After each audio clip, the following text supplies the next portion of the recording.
मैं इश्क में जीत कर आने के लिए काफ़ी हूँ, मैं अकेले इस ज़माने के लिए काफ़ी हूँ और मेरे हर हकीकत को ख्वाब समझने वालों, मैं अकेले ही तुम्हारी नींद उड़ाने के लिए काफ़ी हूँ, मैं अकेले ही तुम्हारी नींद उड़ाने के लिए काफ़ी हूँ। हाय स्टूडेंट्स, आप ये शेर आप उन तमाम लोगों को समझाइएगा, बताइएगा जो आपको मजाक उड़ाते हैं आपका और आपको किसी काम को करने के लिए डीमोटिवेट करते हैं। तो आइए एक बार फिर से आपका स्वागत है हमारे YouTube चैनल सर्वोदय ग्रुप में। तो देखो, आज की पढ़ाई हम लोग स्टार्ट कहाँ से करेंगे भाई?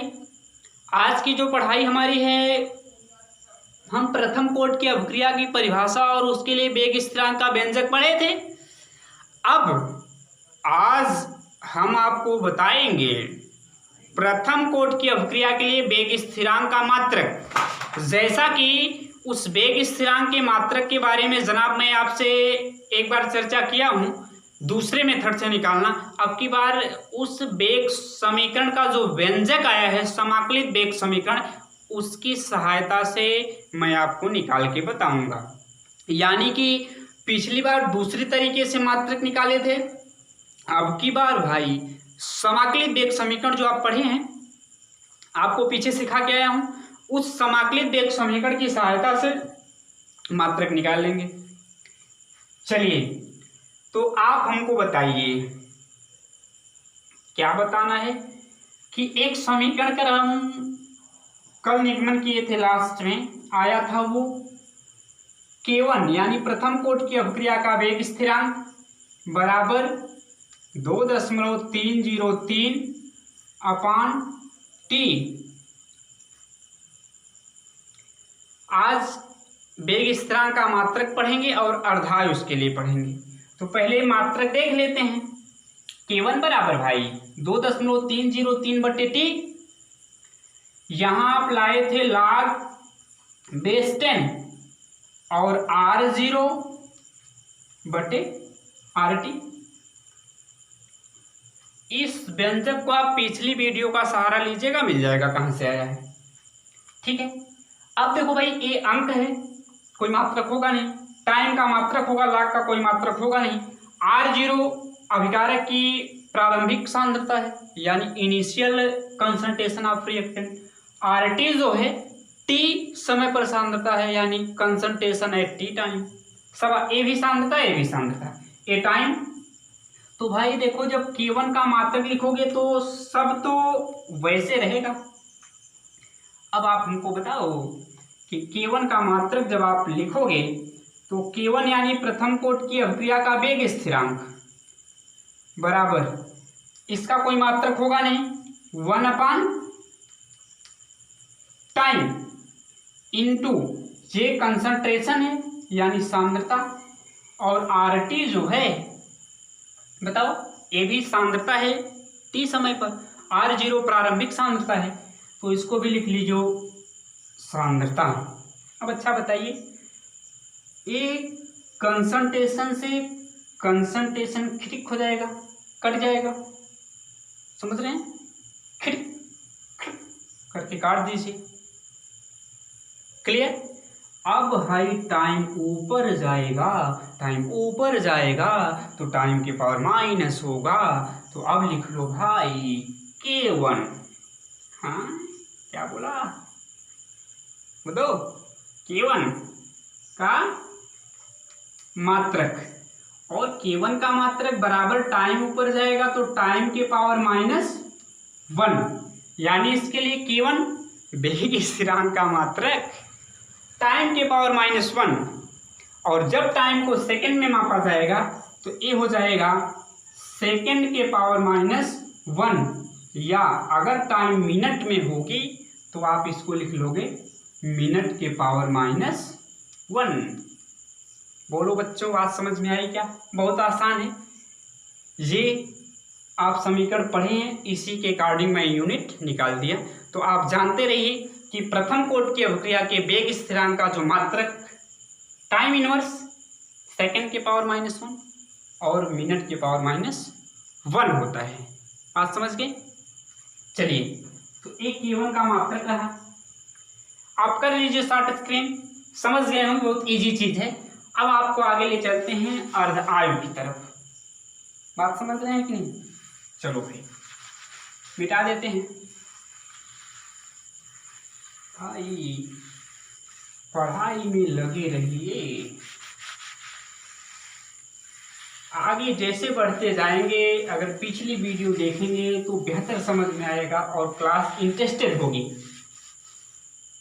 इसलिए डिस्क्रिप्शन में लिंक डाल दिया जाता है, आप वहां जाकर के वीडियो देख लिया करिए।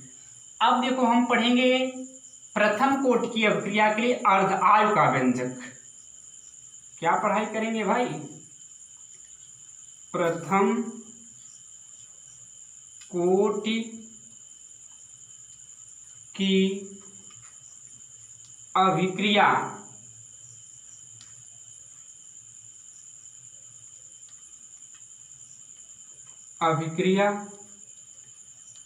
के लिए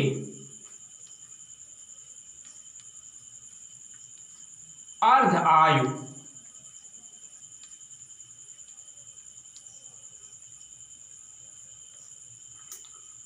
ठीक भाई, क्या लिखा?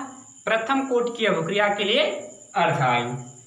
आइए, हाफ लाइफ टाइम, हाफ माने आधी, life time for first order reaction,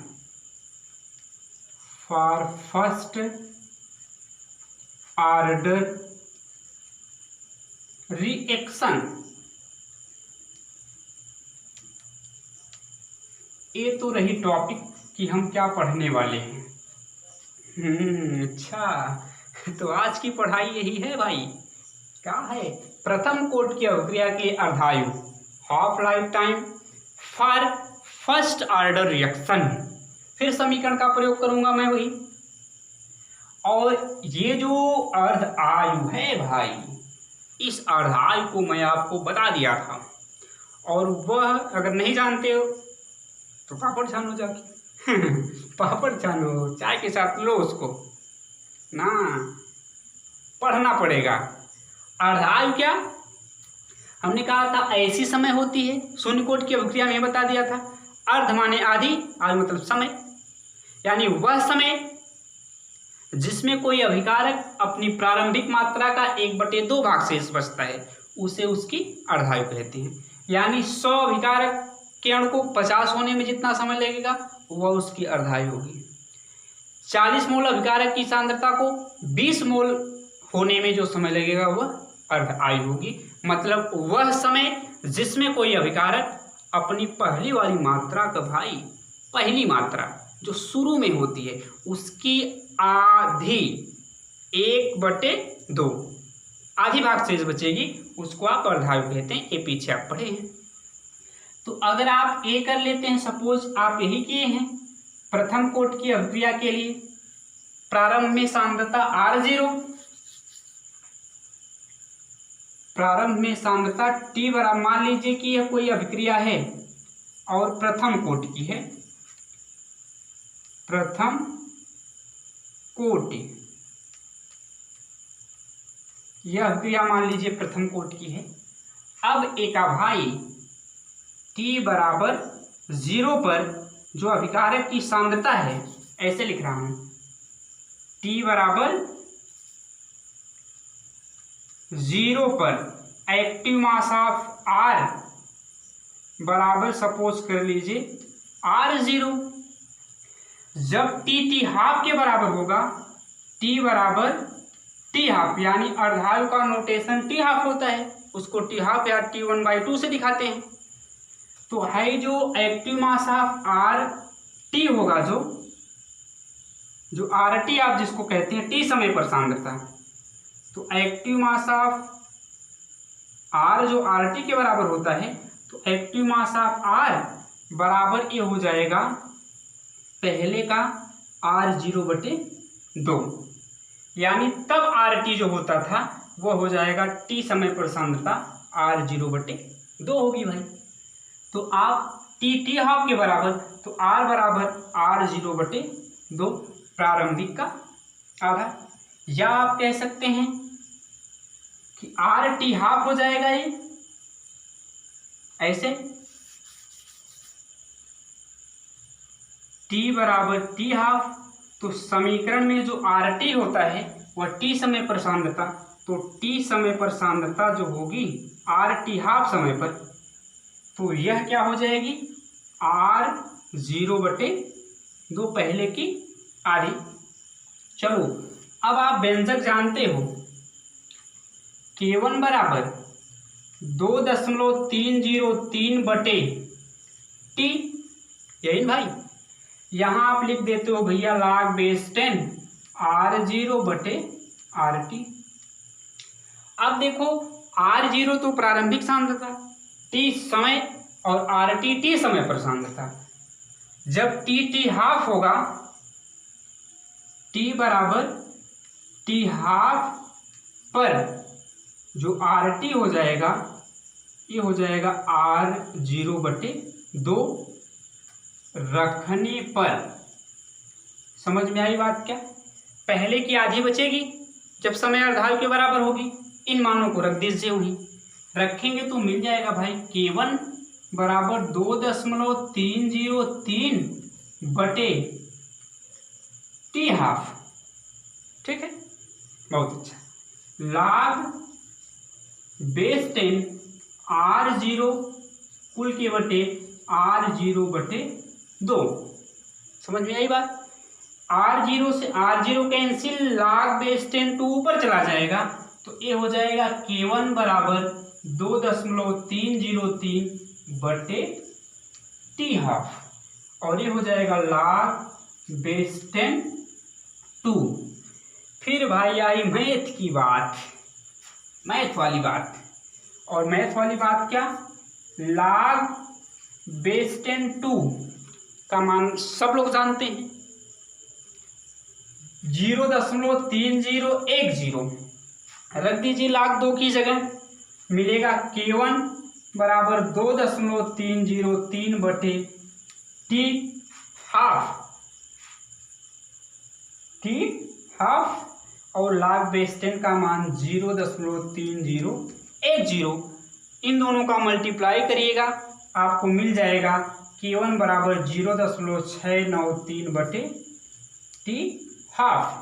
T half का मान चाहिए, ट्रांसफर कर दीजिए, which implies that T half बराबर हो जाएगा 0.693/K1। ये रहा आपकी प्रथम कोट की अभिक्रिया के लिए अर्धायु का व्यंजक।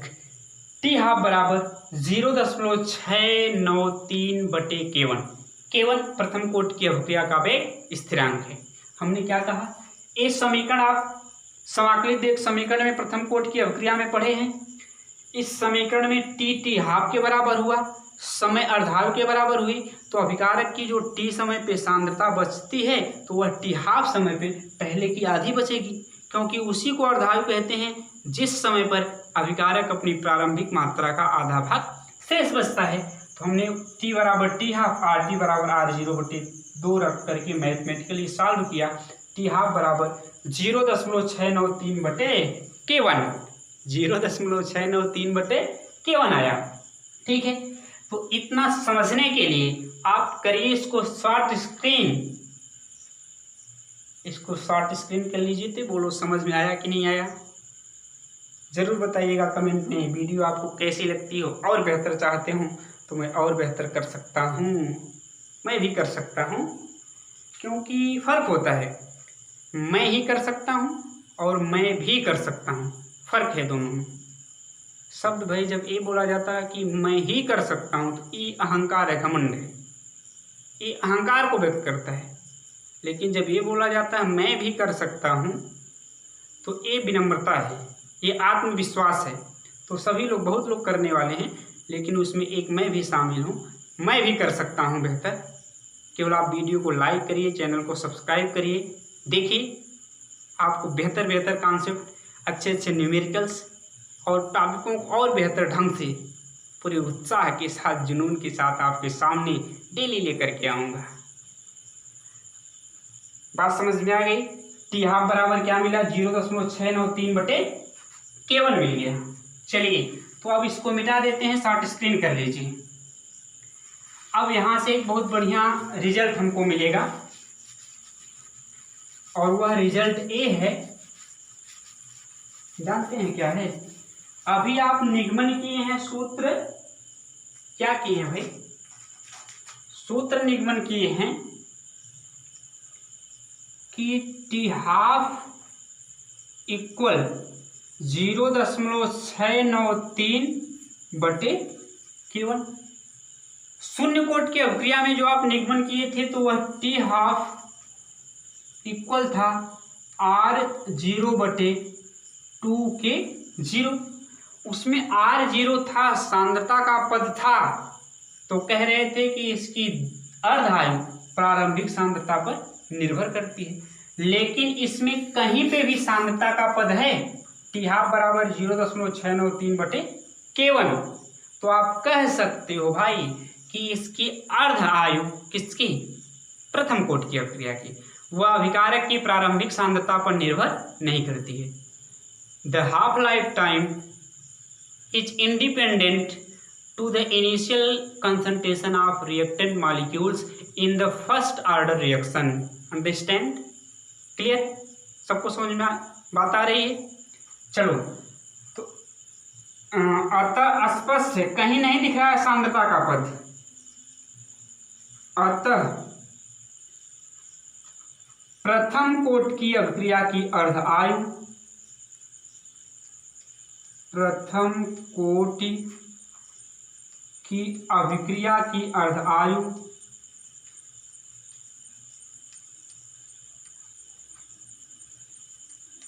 की अर्ध आयु अभिकारक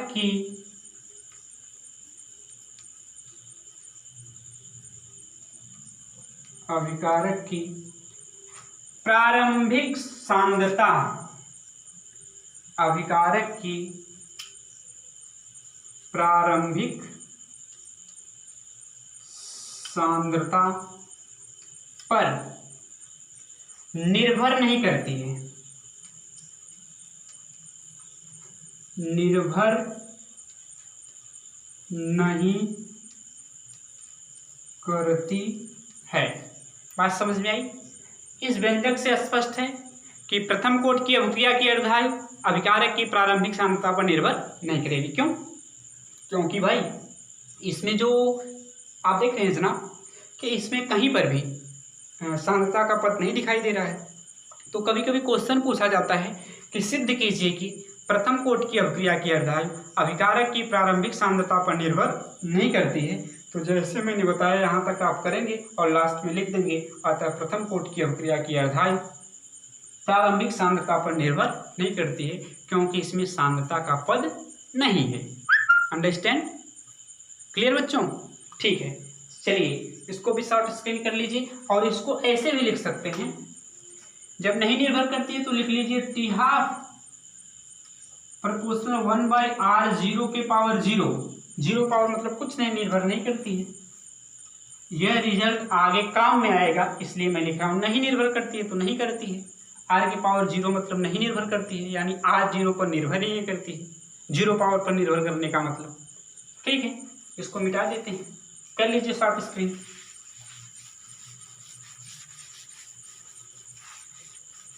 अब देखो एक और महत्वपूर्ण रिजल्ट आपको बता दे रहा हूं, कभी कभी काम आता है, कभी कभी काम आता है। तो देखो भाई, और वह रिजल्ट देखो क्या है। अगर रिएक्शन नोट करके लिखिएगा, नोट, और नोट करके क्या लिखना है, अगर ये प्रथम कोट की अभिक्रिया है, प्रथम कोट की अभिक्रिया, ए हेडिंग भी आप मिटा दीजिए, नोट ऊपर लिखते हैं। ठीक भाई, चलो नोट, ए मान लीजिए first order reaction R product में बदल रहा है, यह अभिक्रिया है फर्स्ट ऑर्डर यानी प्रथम कोटि की अभिक्रिया। क्लियर? अब हमको आप बता दीजिए जरा कि एक अर्धायु के बाद जो इसकी मात्रा अगर प्रारंभिक सांद्रता t बराबर 0 पर एक्टिव मास ऑफ R जो है R 0 के बराबर है, तो एक अर्धायु के बाद एक अर्ध आयु के बाद अभिकारक की शेष मात्रा, अभिकारक